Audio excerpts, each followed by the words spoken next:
Members, I'm going to call this February 9th, 2021 meeting of the Taxes Committee to order under Rules 10.01. I remind all those who might be watching to get all of the materials for this meeting. The best way to do that is to go to the Minnesota House of Representatives website, go then to committees, go to Taxes Committee, and when you get to that main first page, just go down off to the right, all the materials that all the members here have. And also members, you have the materials in with your agenda and invite. So with that, we're gonna have Ms. Shafley call the roll. Marquart. Present. Marquart present. Liz Lagarde. Present. Liz Lagarde present. Davids. David's present. Davids present. Agbaje. Present. Agbaje present. Carlson. Carlson present. Carlson present. Detmer excused. Garofalo.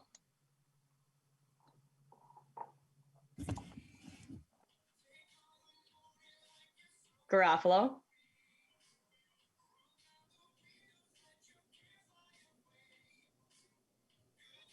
Gomez. Gomez present. Gomez present. Her. Her present. Her present. Hertas. Hertas present. Hertas present. Howard. Present. Howard present. McDonald. McDonald present. McDonald present. Miller excused. Moran.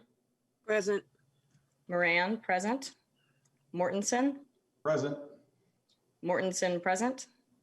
Robbins. Present. Robbins present. Sandell.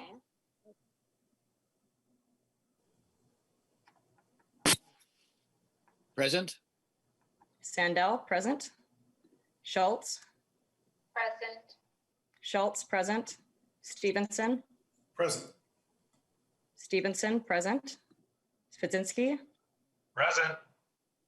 Spudzinski present. Youakim. Present. Youakim present. Garofalo. Garofalo present. Garofalo present. Mr. Chair, we have a quorum. Ms. Shafley, thank you so much. So we have a quorum, and with that, Representative Les Lagarde, are you ready to approve make a motion, approve the February 4th, 2021 minutes? So moved, Mr. Chair.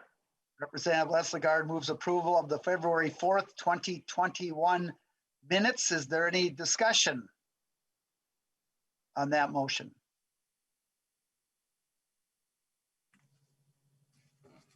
Seeing none, hearing none, I'm going to ask members to temporarily unmute as I call for the vote. All those in favor of approving the February 4th, 2021 minutes of the Taxes Committee, please say aye. Aye. Aye. Those opposed, please say nay. The motion does prevail. Those minutes of February 4th, 2021, the Taxes Committee is approved. So members, we have 3 bills to go over today. And the first bill is Representative Huot, House File 474, and I see he is here. Would someone care to move that, to lay that over for possible inclusion into a tax omnibus bill? Anyone care to make that motion? Mr. Chair, I'll move that House File 474 be moved before a committee to be laid over for possible inclusion in the omnibus bill. Thank you, Representative Youakim. House File 474's been moved to be laid over for possible inclusion into an omnibus tax bill. Representative Huot, welcome to the committee. Tell us what House File 474 does for us. Well, thank you, Mr. Chair, and thank you, members of the Tax Committee. It's so great to be back in front of you again. This is pretty much a simple, straightforward bill. All of us that had to do fundraising for our children have empathy, hopefully, on this bill. This is House File 474, and basically what it does is exempt sales tax from our school fundraising groups.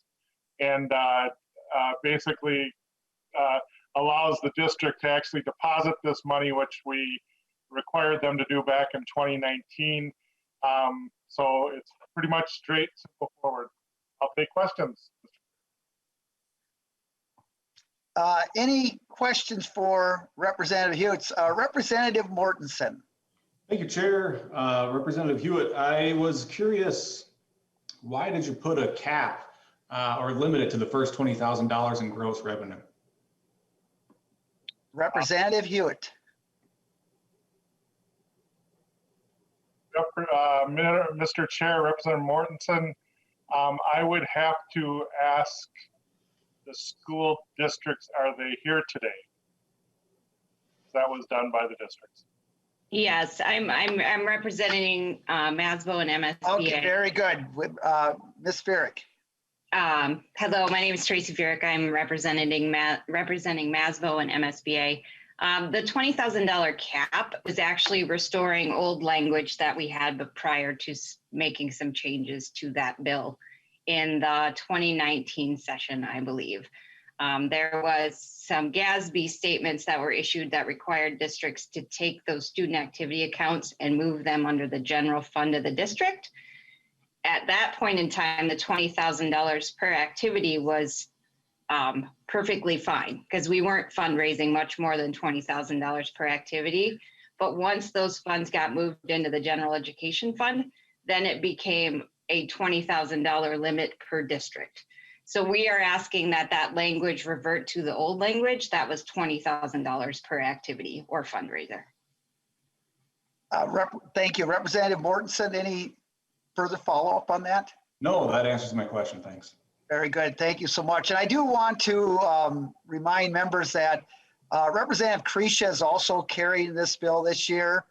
Last year, Representative Sandstead and Representative Hewitt carried the bill last year. And this came from 2019, and a lesson to be learned by everyone. It was when the Education Finance Committee tried to do tax policy.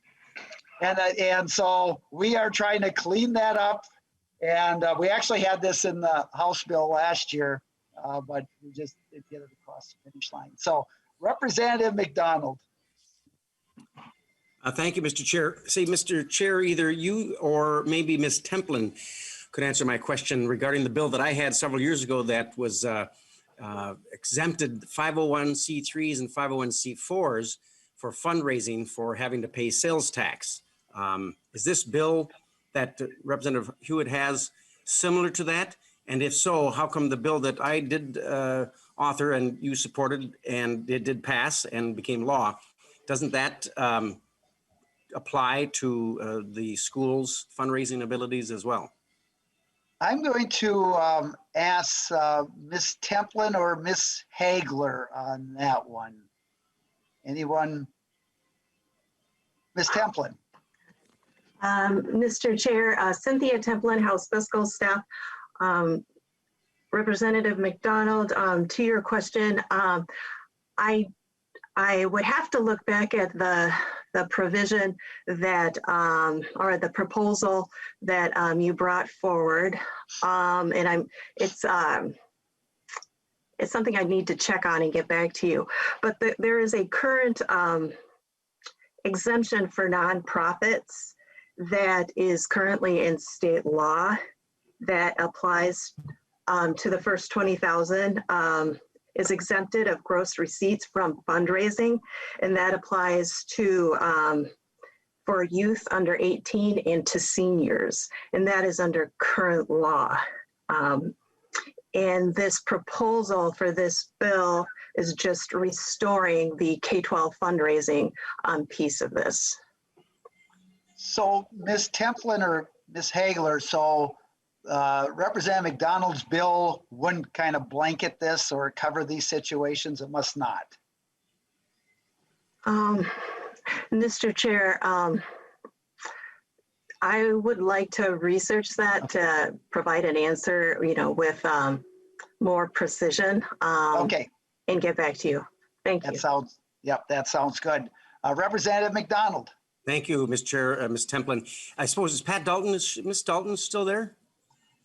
Ms. Dalton is not here. She might be watching, Oh, okay. She but was she my, is not, no, she's retired. well, no offense to Miss Dalton, Ms. Pat, or Miss Templin, Pat, Miss Dalton was my ace in the hole, if you will. And so if schools are 501c3s or 501c4, the bill that I passed for any fundraising, for example, the Lions Club who sells Christmas trees, or the Girl Scouts who sells Christmas or cookies, and or small towns that sell beer and things at the fireworks and stuff, those were all tax exempt. So I'm surprised that, and maybe it will be the case once we do some investigation, that that bill that we passed covers the schools as well. If they are 501c3s or 501c4s, which I can only presume that they are, that they would already be covered to having to pay sales tax on the items that they sold. So that could be good news for Representative Hewitt. You won't have to repeat the good work that I did and many others several years ago. Mr. Chair, may I interject? You bet. Ms. Farrick, please. Actually, school districts, K-12 school districts are not 501c3s. Charter schools are, but K-12 districts are not. Oh, thank you very much. There you go. Thank you, Representative McDonald, for bringing that forward. I think we got some clarity on that. Very Yeah, good. one last question, Mr. Chair. Representative McDonald. Then if they're not 501c3s or 501c4s, what are they classified, just out of curiosity? I don't know that we Ms. Farrick? necessarily have a designated tax classification other than we're a public school entity. Okay, and lastly? Representative McDonald. Thank you, Mr. Chair. When I do photo work for the school, they are tax exempt. So I guess no bearing on this particular legislation that Representative Hewitt has, but just to state they are tax exempt as far as I know on some items. So. So, yeah, Ms. Farrick, did you want to answer that? I mean, I know, we've passed laws in the past that have exempt like cities and counties and school districts from sales taxes. So. Correct. Thank you, Mr. Chair. Representative McDonald, just to address that question, we are sales tax exempt for various things. Where it really got messy was kind of these fundraising pieces, and that was specifically called out in law with fundraising that we couldn't, essentially you had limits on how much you could fundraise and still have sales tax exemption or be exempt from paying sales tax. Anything further, Representative McDonald? No, sir. Thank you, Mr. Chair. Thank you. So, Ms. Farrick, you were the only one who indicated they wanted to testify. So do you have anything more to add? I certainly do, and thank you for the opportunity. This is really, like you had mentioned before, some unintended consequences of some work that the advisory committee did, financial committee at MDE, and really it stems from some regulations that came down from GASB, the Government Accounting Standards Board. And it really said that, at one time we were allowed to have essentially external entities or external programs, external activities running somewhat concurrent with the district, but not necessarily in the district books. And once the GASB standards came out and said, hey, you need to really look at this fiduciary activity and find out what's happening and really bring that into the general fund, this is really where that became, that law that was in place really became kind of a stickler for us. My district that I represent, Sauk Rapids Rice, we have 4,300 kids. We offer over 100 different extracurricular clubs, activities for student enrichment, and managing kind of that fundraising that each of those clubs do is really somewhat, unnecessary burden on our business office. So it becomes quite a bit of work to manage that. In a lot of cases, we look at the opportunities for fundraisers and say, nope, we got to collect sales tax on that one. We're going to do something different. So it'd really be nice to have some of that freedom back to allow those particular clubs to pick the fundraisers that work best for them. Thank you very much. Representative Schultz. Thank you, Mr. Chair. I just want to thank Representative Hewitt and others who worked on this legislation. And I have a question for the testifier, Ms. Burek. What are school districts also raising funds for supplies for the schools? And would those be included in this bill? Ms. Barrick? Yes, thank you, Chairperson and Representative Schultz. That's a great question, and I think some schools probably are fundraising, not necessarily specifically for supplies, but they may be fundraising for a particular school initiative, which may include some supplies. But in most cases, those supplies are really coming out of the general fund of the school district. A lot of cases where this fundraising is happening is really for if we're going to do a class trip to, our Spanish program does a trip to Costa Rica. They do some major fundraising to help offset the cost for those students that are taking those trips. In a lot of cases, we don't see a lot of fundraising that gets done for really supplies that need to be provided to those kids for education purposes. Thank you, Ms. Representative Schultz. Thank you, Mr. Chair. I just want to note that, a lot of schools are doing fundraising to cover expenses that really should be covered by the state. And so I think there's a lot we can do to help our school districts, but again, want to thank Representative Huot for bringing this bill forward. Thank you. Any other members' questions? I don't see anyone's hand raised. Ms. Farrick, thank you for your testimony. Representative Huot, closing comments. Well, thank you, Mr. Chair, and thank you, Tax Committee. I love coming before this committee because you're also smart, and you definitely get me thinking as I go away. And Representative Schultz, you're right. We need to make sure our schools are fully funded. So with that, Representative Marquart, I thank you for laying it over. And Representative Huot, you are exactly right. Every member of the Tax Committee is above average. Absolutely. So, Representative Youakim renews her motion to lay over for possible inclusion into the tax omnibus bill, House File 474. Thank you, Representative Huot. Next on the agenda is Representative Youakim, House File 376. Representative, would you like to move your bill? Yes, Mr. Chair, I'd like to move my bill to lay over for possible inclusion in the tax bill. Thank you very much. Please proceed. Thank you, Mr. Chair and members. Thank you for hearing House File 376. Some of you may find it familiar. This bill is pretty simple. It requires the Commissioner of Revenue to prepare a report on what it would take to provide a way for Minnesotans to file their Minnesota state income taxes online for free. The Department of Revenue would prepare a report that would include what the process would cost, including a vendor capability, security, and accessibility. Currently, Minnesotans can use certain tax preparation products to file online, only for free if they meet certain income criteria. This report would take a look at what it would cost the state of Minnesota to either enter into public-private partnerships with those same vendors or some other type of arrangement so that all Minnesotans could be provided with the same service. We ask Minnesotans to pay taxes, and I would like to make that process just a little bit simpler. Monetary resources are required to file and pay income taxes online using an intuitive software program that helps you walk through the process. Since the majority of Minnesotans are filing their taxes electronically, I've had constituents contact me to ask why there aren't more free resources available for them to do that to help them walk through the process and make it easier and quicker and leave less room for error. It also provides for easier audits and increased security for filers by keeping the federal and state forms linked electronically if they do it online. The bill appropriates $175,000 to fulfill this task and requires the report by January 15th of 2022. This is a project I embarked on a few years ago with former Department of Revenue Assistant Commissioner Terry Steenblack. She's since retired. But I wanted to carry it on, and it is a simple bill, like I said, requiring a simple report that could make a lot of Minnesotans' lives easier. I believe you have an Eric Bernstein from We Make Minnesota signed up to testify as well.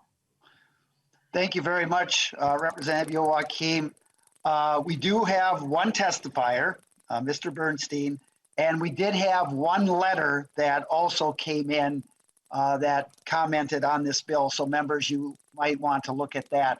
And very quickly, before we go any further, I mean, one thing in the tax committee we should be always talking about is the revenue estimate. And we didn't talk about that on House File 474, the Huot bill. And basically for this biennium, the cost would be about $1.39 million.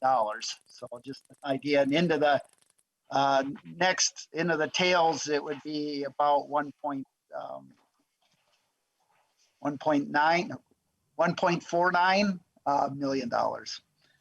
And Representative Youakim, I see you've got a cost of about $175,000, and a fiscal note indicates the FTE addition in that first year would be 1.77 FTE. So those are also in your materials, but for people listening, just wanted to say that. So at this time, Mr. Bernstein, if you would like to identify yourself, and welcome so much to the committee. Mr. Bernstein, you're muted. We're not hearing you.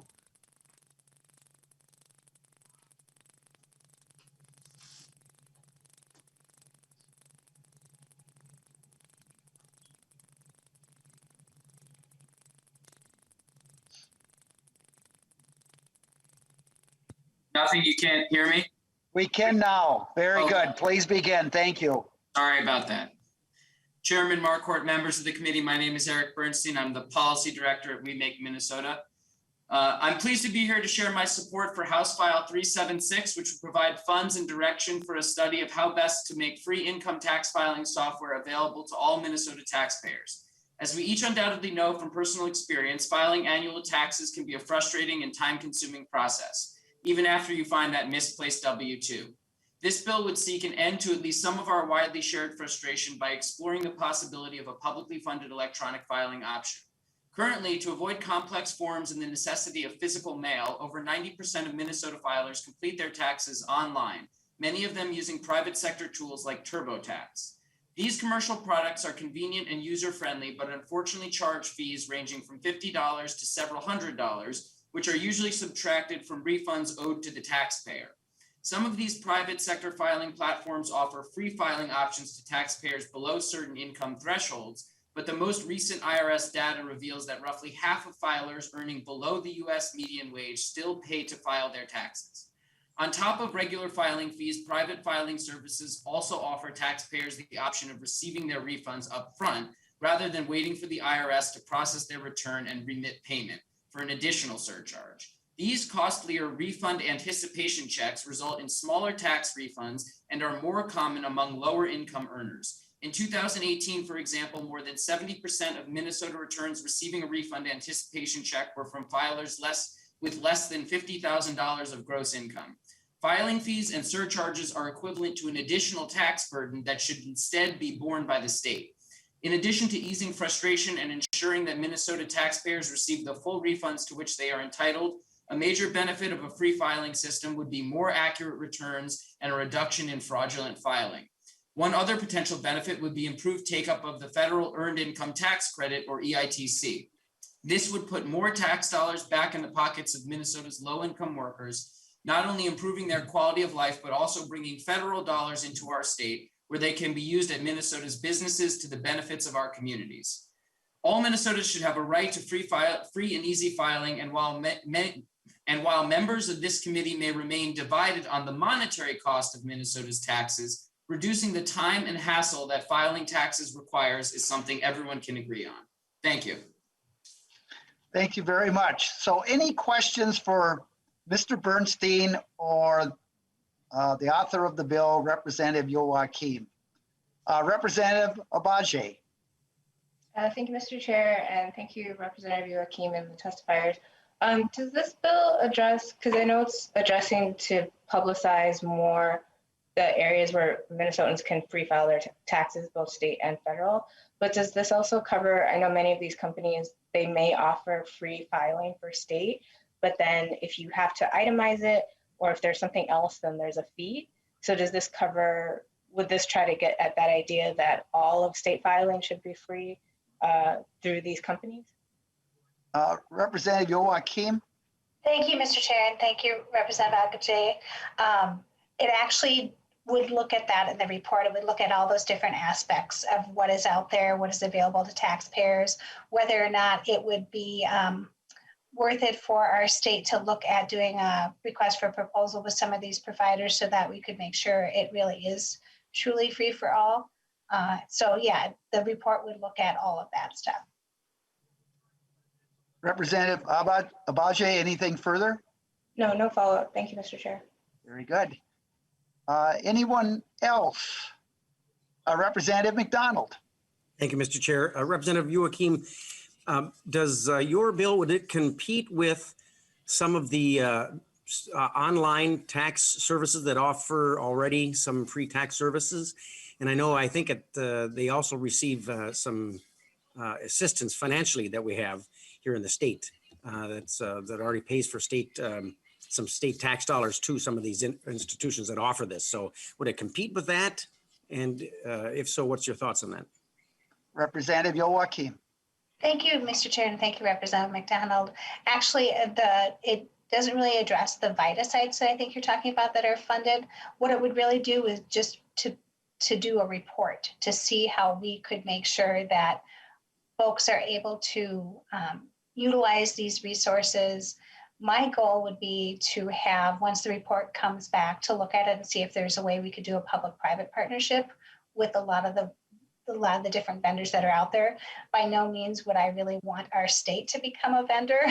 We would want to be doing a public-private partnership with vendors out there to see how we could facilitate having something easier for our taxpayers to utilize. So this is just a report to see what's available and to see how we could possibly, what other states are doing, and to see what we could do to make sure that Minnesotans file their taxes in the easiest way possible. Representative McDonald. Mr. Chair, yes, thank you, Representative Youakim. I kind of misspoke. I meant to suggest the study. Do you know then what appropriations we had in the last biennium for a tax preparation for those who are needing some help?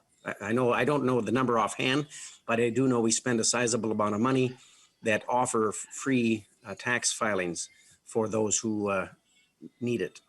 Yes, Representative McDonald, I think you're talking about those VITA sites, I think. Is that right? And Ms. Templin, would you be able to have what we spent on that last time? Mr. Chair, that is an account on an expenditure account in the State Government Committee. I can get that information and send that to the committee. So Mr. Jensen is put in, he thinks it was about, he's got $200,000 per year. That was in the 2019, when they came before us in 2019, it was about $200,000 per year. Representative McDonald. Thank you, Mr. Chair. Thank you, Mr. Jessen. I think that's a good to know, especially with your bill, Representative Youakim, that does cost $175,000. So that's almost close to what it costs to prepare taxes. But, you know, if your bill, I'm a little hesitant with the 1.7 FTEs. But if we find out that we could save the state some money and some tax dollars money and do a private partnership and make things more efficient, I think that it's worth it, but definitely want to look into it a little bit more detail with that fiscal note. But thank you, Representative Youakim. Thank you. Yeah, thank you, Representative McDonald. And I need to probably clarify two things. The FTE is 1.77, so I presume that would be one time for the study, not ongoing.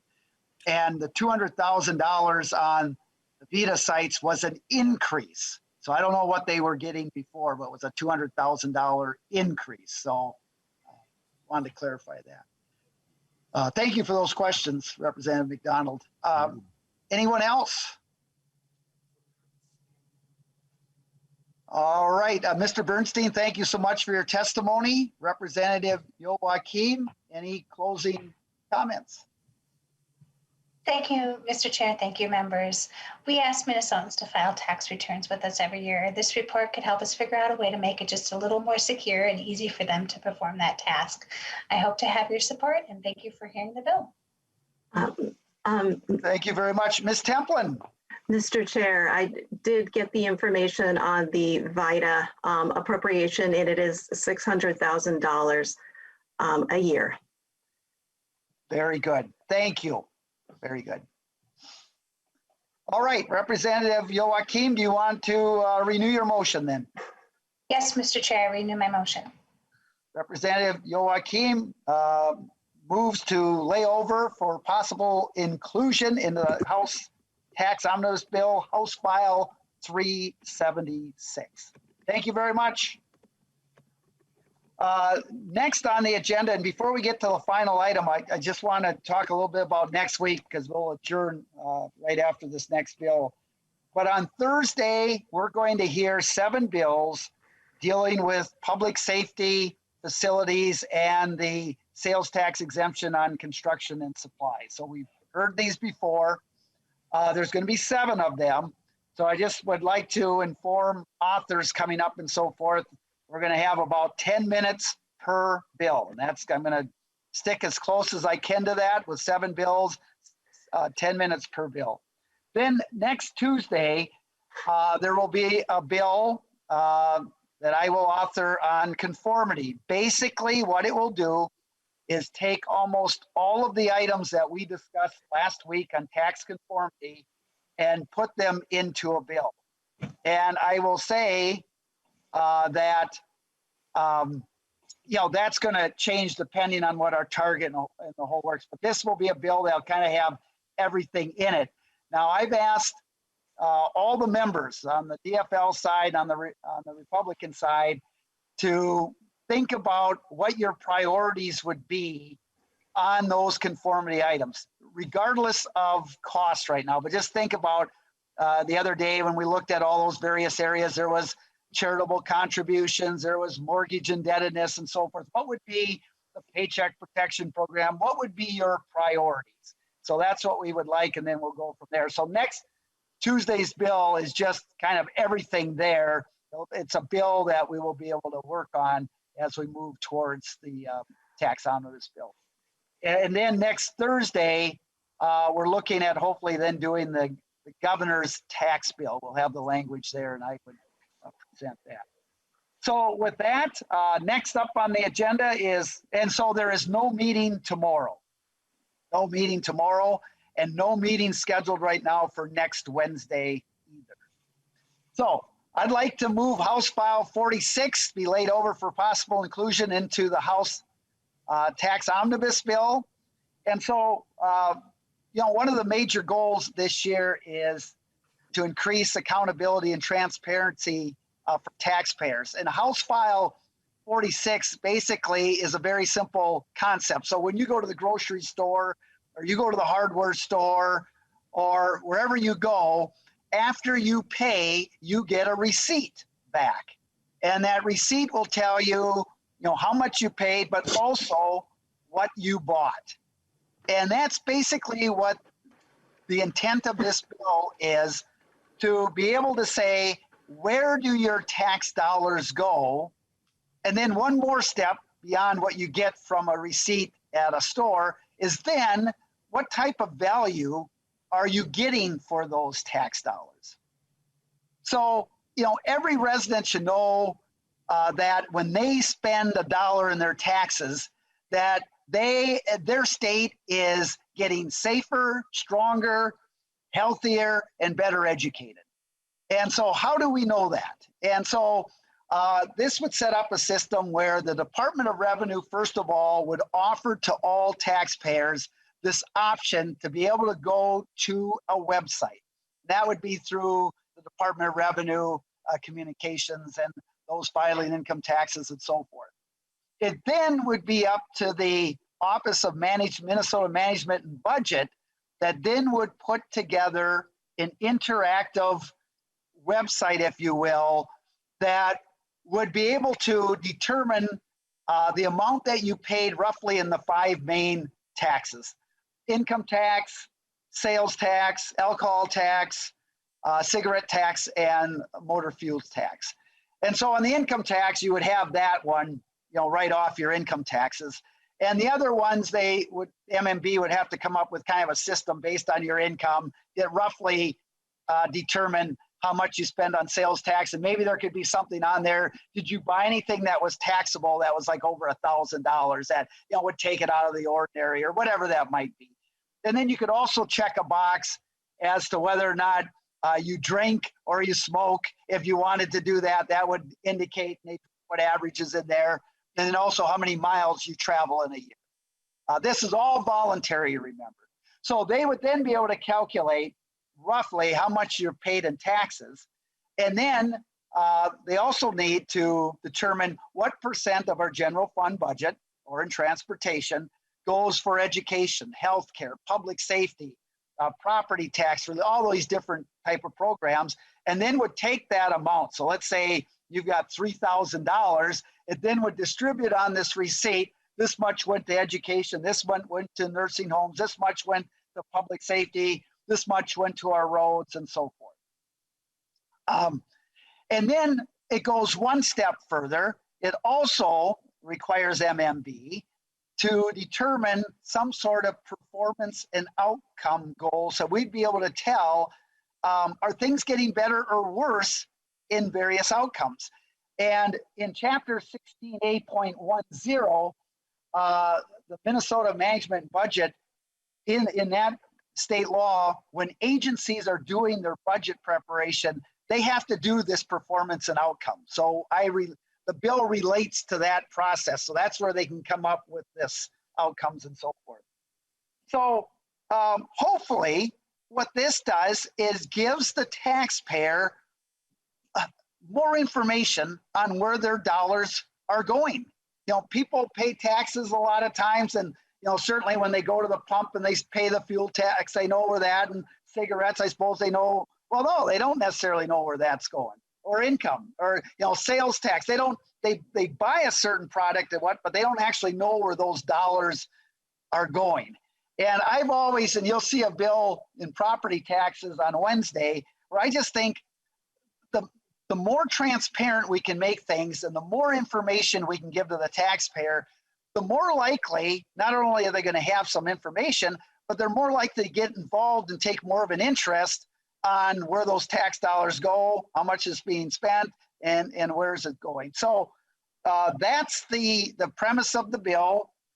And so the cost in that, on the fiscal note, in the first year, it would increase FTEs by 1.18, and then ongoing, it would be an FTE increase, and this is between MMB and the Department of Revenue of 0.59 of FTE. And the costs are between MMB and the Department of Revenue in the first biennium, or this next one, $174,000, and then $110,000 into the next one. So that's the bill. I don't know of any testifiers for or against. And so I'll take, Mr. Chair, I will take questions at this point. Any questions for Chair Marquart?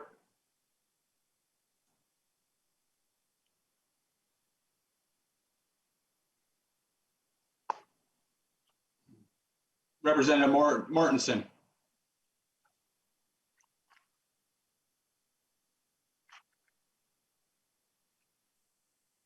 Mr. Chair, on my screen, I have Representative Davids, I think, with a hand raised. Okay. Representative Chair Davids. Well, thank you, Mr. Chair. And now I kind of missed something here. Is this the chair's bill? This is Mr. Chair and Chair Davids. Yeah, this is the chair's bill of the year, the taxpayer receipt bill. Absolutely. Well, thank you, Mr. Chairman, and to Mr. Chair. Since that's been cleared up, I certainly have no questions, and I'm sure it's a very fine piece of legislation. Any other questions for the chair? Seeing none, I also I don't believe that we have any public testimony or letters. So Chair Marquart, any closing remarks before you move your bill?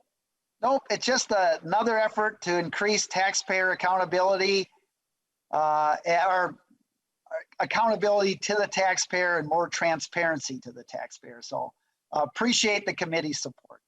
Okay, so Chair Marquardt renews his motion that House File 46 be laid over for possible inclusion in the omnibus bill. That finishes our agenda. Is there anything else for the good of the order? Seeing none, meeting adjourned.